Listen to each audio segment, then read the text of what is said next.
Hello everybody, this is Jim from Tutorkey, a CELPIP preparation site. Today I want to talk to you about how to understand native speakers and in addition how to understand better the listening portion of the CELPIP exam. We will also talk about big mistakes that students make when they are either listening to native speakers or listening on the CELPIP exam. So let's get started.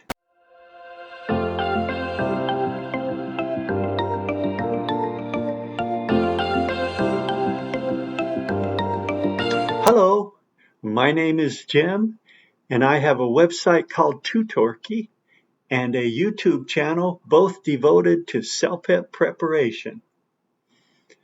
So how are your listening skills? Do you find it sometimes hard to understand native speakers?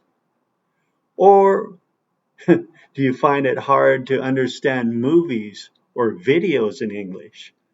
Or, my God, worst of all, do you find it hard to understand people speaking on the CELPIP listening exam?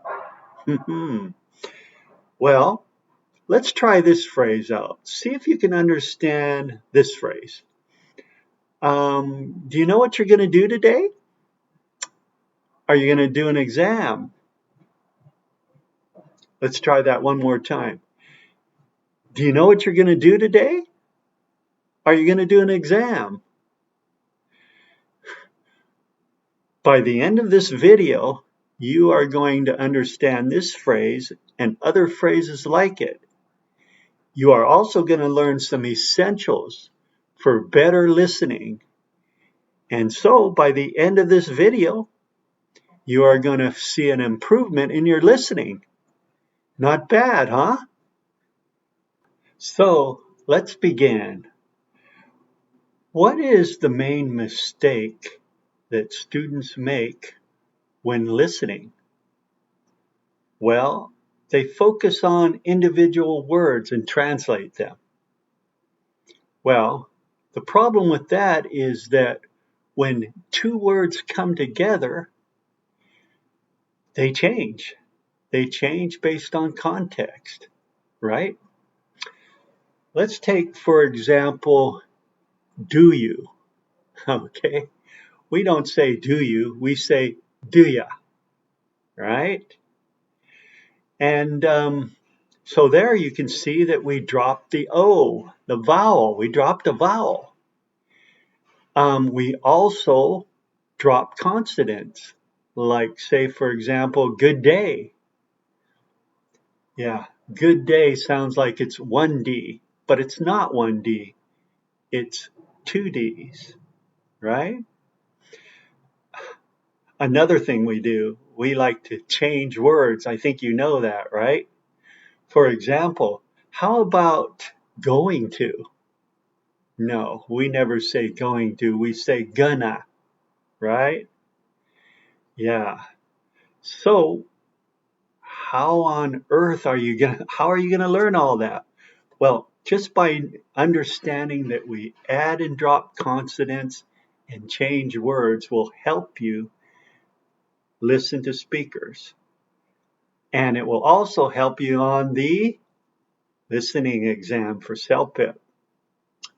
You know what? But it's even crazier than that. We also add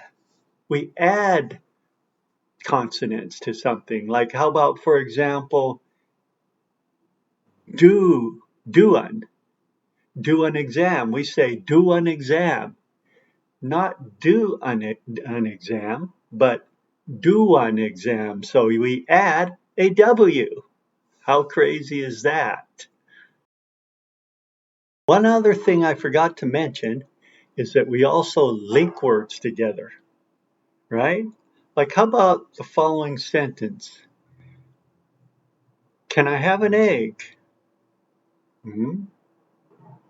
Can I have an egg? Can I have an egg? The consonants and the vowels are linked together, right? So back to our original sentence.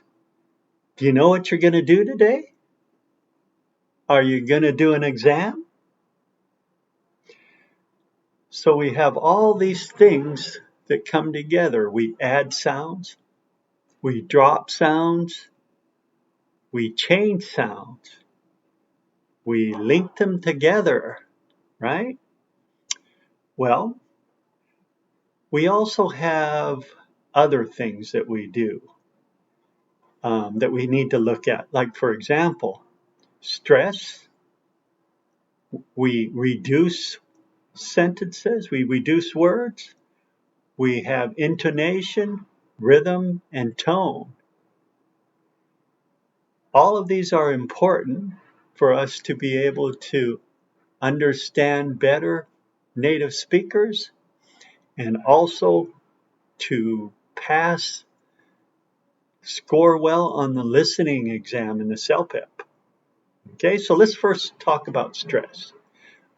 Stress is like this. For example, can you understand the following? Okay. How about we go for coffee this afternoon? Okay. How about we go for a coffee this afternoon?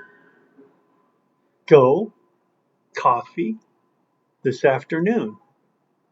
Those are the stressed words, right? Okay. How about this sentence? Can I get a ticket to Toronto? Mm-hmm. Can I get a ticket to Toronto? Right? Get, ticket, Toronto. Just 3 words have the stress, and those are the ones with the meaning. So we need to understand stressed words in order to understand the meaning.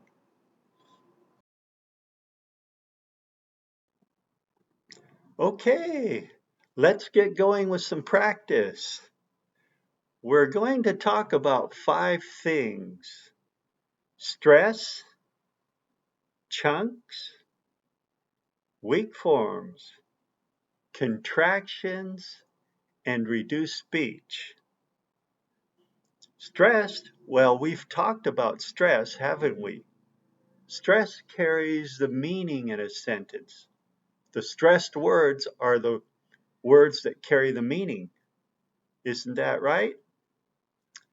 But before we get started, let's talk about 2 different kinds of listening you should be doing.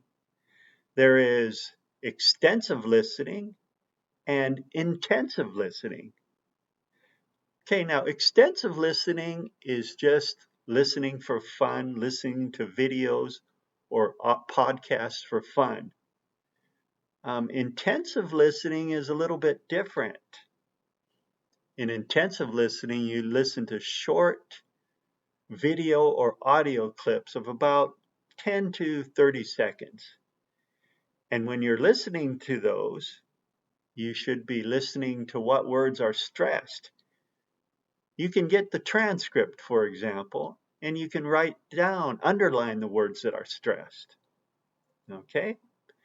Also, on the CELPIP exam, you need to know what words are being stressed. If you know those, that will help you a lot in getting the correct answers. Okay? All right, well, let's start talking about chunks. Okay? Now, chunks, well, do you remember our original sentence? Do you remember that? Do you know what you're going to do today? Are you going to do an exam? Yeah, well, do you know, for example, is a chunk, right? So chunks are just words that come together and they act as one sound, okay? Maybe 3 to 5 words, but you pronounce them together as one sound. Okay? And let's think of some more examples of chunks. There's, for example, I'd like to, I wanna, I'm gonna, I'm going to go, I should have, I would have, can ya? I'm not gonna go, or I didn't go. Did you notice that on didn't go? Yes, there was no T on it. We dropped the T completely.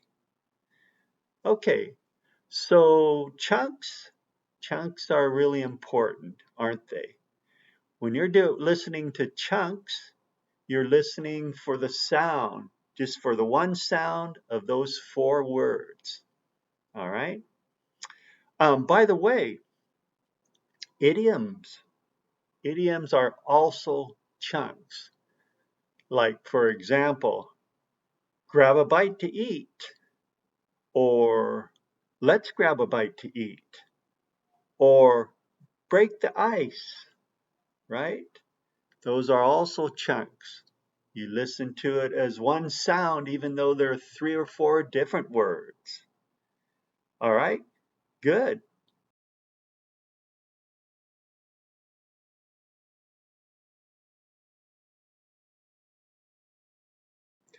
By the way, I have a blog on my website, Tutorky, where you can practice CELPIP. And soon I'm going to be putting a posting up there that will help you to practice chunks. How's that? Pretty good, huh? Okay, all right. So the next thing we want to talk about is weak forms. Weak forms are very important for listening. All right. So for example, how about what does strong mean? What's an example of strong? Well, maybe we could say a strong arm. Definitely not me. Okay. And then weak. What about weak? Weak legs after a fast run, right? Well, in English, we have the same thing. We have strong forms and we have weak forms. All right. Strong forms. Well, let me give you an example. A good example would be, how about these words? How do you pronounce these? I'm guessing you pronounce them for, to, do, and you? Well, that's how we pronounce them sometimes. But most of the time, we pronounce them differently. Okay? We pronounce them more like this. F, t, d, and y. Does is sometimes j. So for example, let's think about the original sentences I gave you. How about, I'd like to buy a ticket to London, right? Listen, I'd like to buy a ticket to London, right? And then how about the other sentence? Do you know what you're going to do today? Do ya? Do ya? Do you know what you're going to do today? So you see, most of the time, those words are pronounced in the weak form. The only time we pronounce it in the strong form is when we want to emphasize them. And an example of emphasis would be, what's this for? Right? Another example would be, for example, um, where are you going to? Right? Yeah. So anyway, weak forms are really important for the CELPIP exam. All right. Now, the next thing I'd like to talk about is contractions. All right. Now, contractions are basically, contractions means to get smaller, right? So, for example, I changes to I'll. You will changes to you'll. It will changes to it'll. He will changes to he'll. She will, she'll. We will. They will, they'll. And then we even have many other contractions like I would changes to I'd. Or there's even I would have changes to I would have or I'd have, right? So how about an example conversation between two people? Okay. One person could say, I'd have gone to the cinema if I had some money. No. It's more like I'd have gone to the cinema if I could have, but I didn't have any money. And then the other person could say, I'd have, right? I would have. I'd have lent you the money if you'd asked me, right? So that's examples of contractions. The last and most important thing I'd like to talk to you about is reduced speech or connected speech. Now, this is really important in English. Okay, so let's practice together. I'm here on screen mode. Let's practice reduced words. All right? So first we have and, which is pronounced as n, apples and oranges. We have of, which is pronounced a lot of work. It takes a lot of work to learn English. Them changes to am. Can I have 'em, please? Right? Can I have 'em, please? Because changes to 'cause. Right? I bought apples today at the store because I don't like oranges. All right, so that's reduced words. Okay, so the next thing we'll have here is verb plus me. Verb plus me includes give me, which is gimme, and let me, which is lemme. Give me another apple, please. Let me know if you're coming with me. Right? Also, we have what we call verb plus to. Right? Verb plus to. So have to changes to have to. Have to changes to have to. Right? Like, for example, I have to go to the school. Or has to changes to has to. He has to go to school every day. Great. Then we have got to, gotta. I gotta go to work today, right? Want to. I wanna help, right? Then there's going to is gonna. I'm gonna go traveling next month. Okay, so that's verb plus to. The next part we have is reduced question forms. So for example, can you changes to can you? Can you help me? Could you? Could you give me a hand, please? Or would you? Would you? Would ya changes to would ya. Okay, so would you happen to know how to get to the nearest store? Right? Then there's don't you. Don't you changes to don't ya. Don't you know that answer? Right? And then there's did you. Did you changes to did ya. Right? Did ya.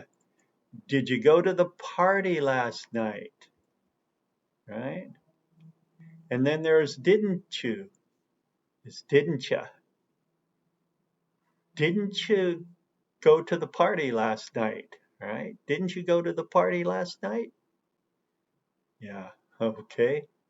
And then what do you is what do ya.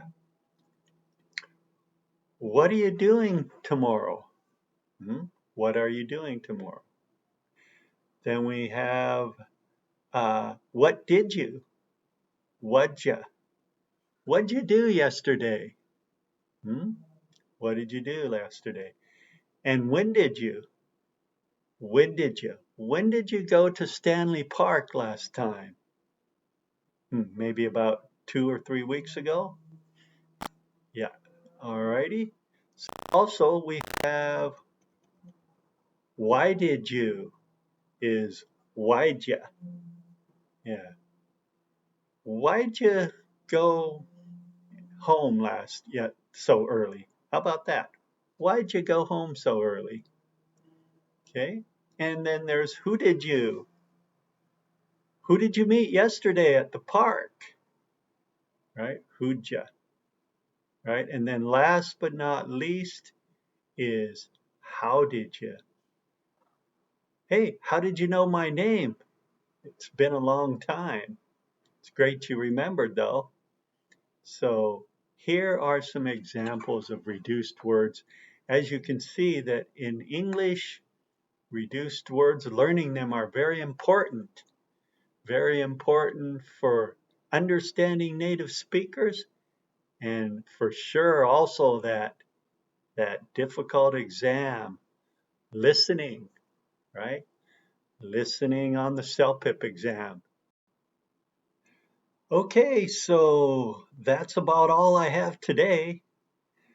Let's go over what we learned today. First, we learned about stress, right? Stress carries the meaning of a word, right? Then the next thing we learned about was chunks. What are chunks? Chunks are little pieces of words, little words like 4 words together that are really just one sound that you can practice together. Okay. Then the next thing we learned about was weak forms. How do we pronounce for, to, do, and you? We pronounce it fa, ta, da, or ja, and ya, right? That's right. And then next thing we learned about was contractions, right? For example, I changes to I will changes to I'll. And then last but not least important, we learned about reduced speech. Reduced speech, that's probably one of the most important ones, right? We have reduced words, we have reduced question forms, like what do you changes to what do ya, right? Okay, so if anybody is interested in any kind of private tutoring in CELPIP or in workplace English, please feel free to check my website. And well, that's about all I have today. See you later. Bye-bye.